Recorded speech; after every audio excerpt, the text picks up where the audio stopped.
Olá, tudo bem com vocês? Sejam bem-vindos a mais uma aula de matemática.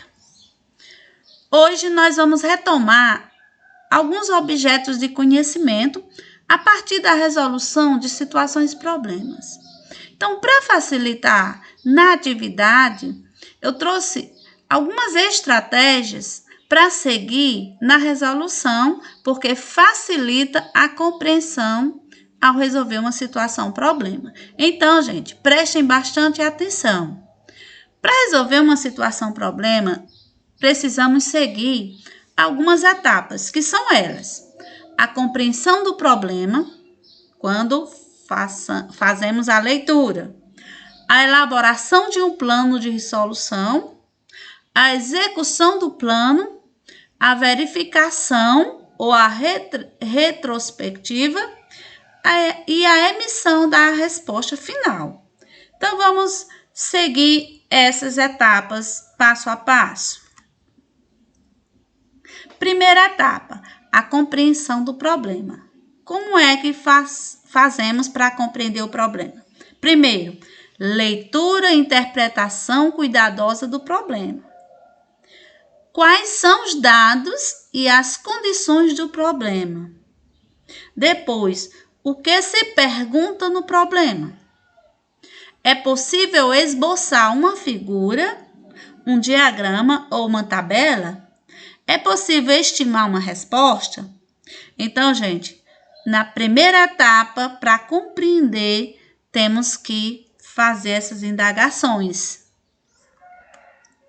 Segunda etapa, estabelecendo um plano.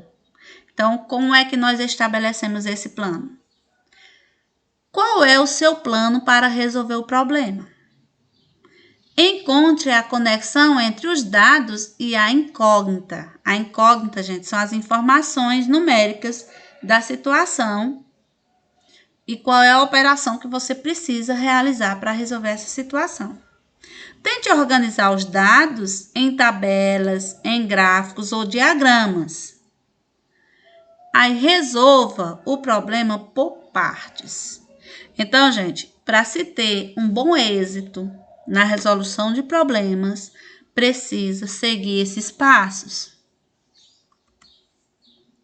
Terceira etapa, a execução do plano. Ao executar seu plano de resolução, verifique se cada passo está correto. Efetue todos os cálculos indicados no plano. Execute todas as estratégias pensadas, obtendo várias maneiras de resolver o mesmo problema. Quarta etapa, a retrospectiva. Você leu e interpretou corretamente o problema? Verifique o resultado e o argumento. Executou com precisão o resultado? É possível chegar ao resultado por um caminho diferente? Utilize o resultado ou método em algum outro problema. Quinta etapa, a emissão da resposta. Compare a resposta com o problema. A resposta é compatível com a pergunta? Você escreveu a resposta como pedido, respondendo à pergunta do problema? Então, gente, preste bastante atenção, que agora nós vamos para a situação aplicando todas essas etapas. Vamos para o exemplo. Para a situação. Quantos metros quadrados de azulejo preciso para forrar o piso dessa casa? Temos aqui a planta da casa e vamos aqui para o desenho. A primeira etapa é você fazer o esboço, verificando o que você precisa fazer, se é tabela, se é desenho, se é gráfico. Nesse caso, precisamos fazer o desenho. Temos aqui a planta da casa. Ainda faz parte da situação problema.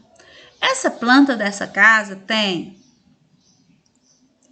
aqui, ó, 2 metros por 4. Outro cômodo aqui, ó. Esse cômodo aqui é 2 metros por 4. Esse aqui é 5 metros por 5. E esse aqui é 7 metros por 10,5. Então, essa é a planta da casa. A nossa situação. Vamos seguir a resolução. A questão nos mostra a planta baixa de uma casa com suas medidas e pede para calcular o quanto de lajotas em metros quadrados será utilizado para forrar o chão da casa. Como temos as medidas de cada cômodo da casa, então é possível resolver o problema. Segundo passo. Existem várias maneiras de resolver este problema, mas vou sugerir o que seria mais adequado.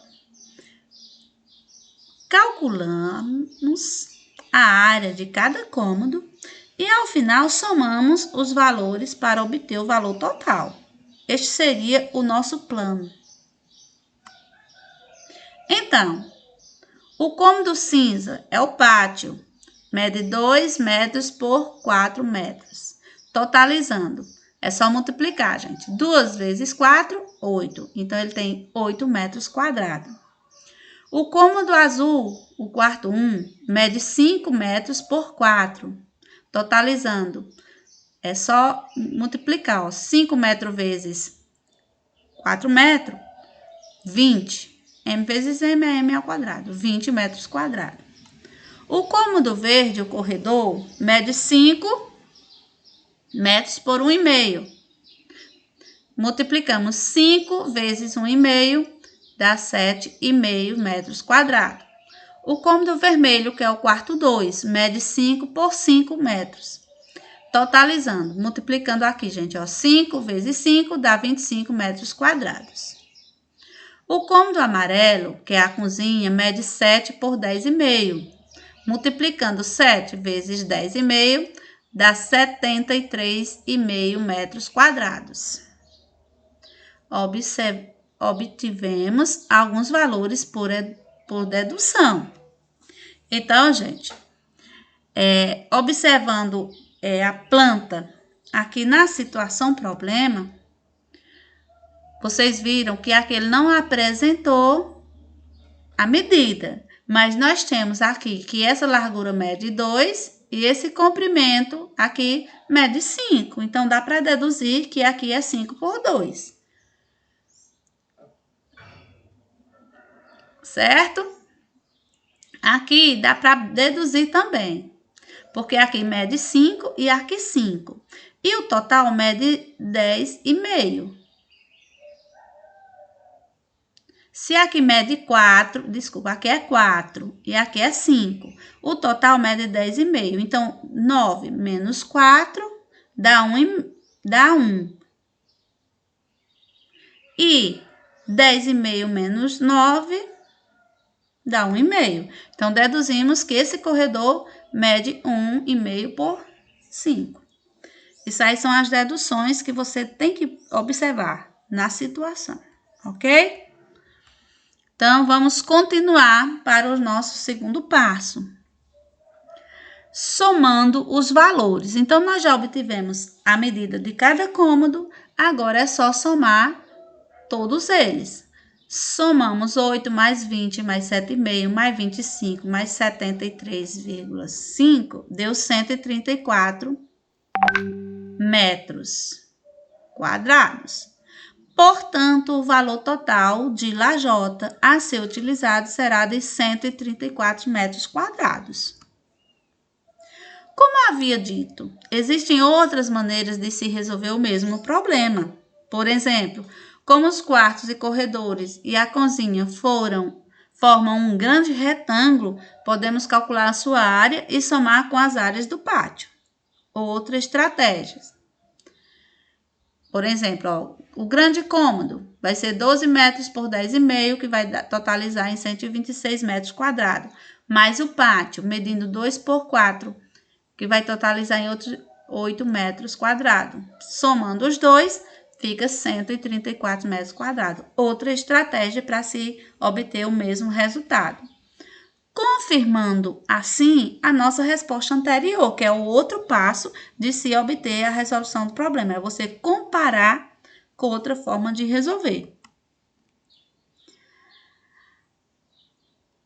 Aí, gente, os tipos de problemas vêm. Existem vários tipos de problema. Problema de reconhecimento, o problema de algoritmo, de padrão, o problema de aplicação e problemas de quebra-cabeça. Todos esses tipos de problema você precisa de estratégia para chegar a uma solução. Se você seguir todas as etapas de uma situação problema para resolver, você vai acertar todas as respostas, ok? Então, essa é uma dica para a aula de hoje. Fiquem com Deus e até a próxima aula.